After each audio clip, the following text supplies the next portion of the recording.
The Supreme Council of Ukraine, Верховна Рада України, has appealed to Patriarch Bartholomew of Constantinople to recognize the autocephaly of the Ukrainian Orthodox Church, that is, its independence from Moscow.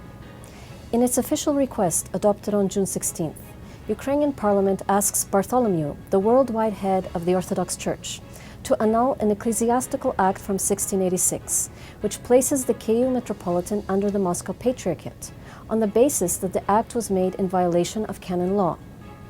In pursuing their argument, Ukrainian parliamentarians also stressed that because of the Russian Federation's aggression against Ukraine and its occupation of parts of Ukrainian territory, most of the Ukrainian population no longer accepts the idea of church unity with Patriarch Kirill of Moscow, who they feel stands firmly behind Russia's hybrid war against Ukraine. Ukraine's appeal was made to coincide with the opening of the historic Pan-Orthodox Council on June 16th on the island of Crete, in the hope that it will be considered there. The council will run until June 27th.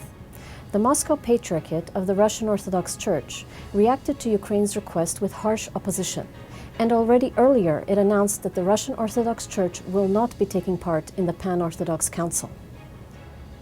The government of Ukraine has secured the release of 2 more political prisoners illegally held by Russia.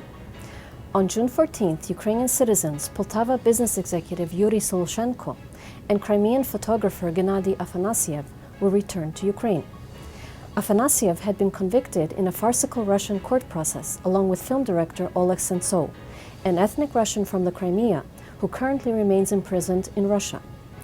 Soloshenko stated that during his 10-month captivity, he had encountered Russian officers who were imprisoned for their opposition to the war in Ukraine.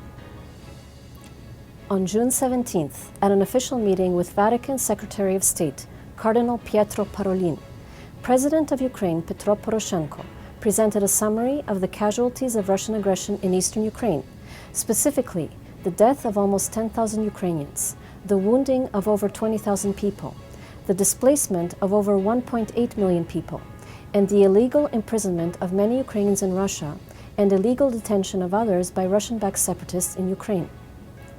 Pietro Parolin was in Ukraine from June 15th to 20th for an official visit, and to express the solidarity of Pope Francis with Ukraine. He also relayed the Vatican's desire to help in the release of Ukrainian captives, and plans were made for future joint action in this regard. At the same time, a Vatican committee, aptly named Pope for Ukraine, has begun to collect and distribute humanitarian aid from world Catholics for the suffering and needy in war-torn eastern Ukraine.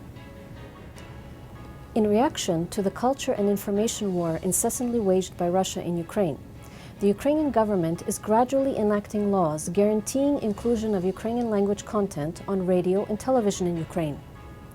After the failure on June 2nd of 2 proposals calling for the establishment of quotas for Ukrainian songs on radio, the Supreme Council of Ukraine succeeded in adopting a revised law on June 16th.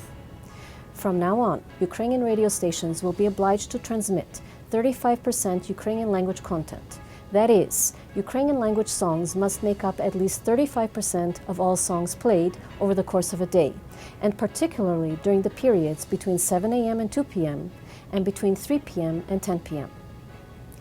The new law also obliges television and radio programs to conduct at least 60% of their shows over the course of a day in Ukrainian. This is an important development in the Ukrainianization of radio and television in Ukraine, which continues to be dominated by Russian language programming. The Prime Minister of Canada, Justin Trudeau, will undertake his first official visit to Ukraine on July 11th to 12th.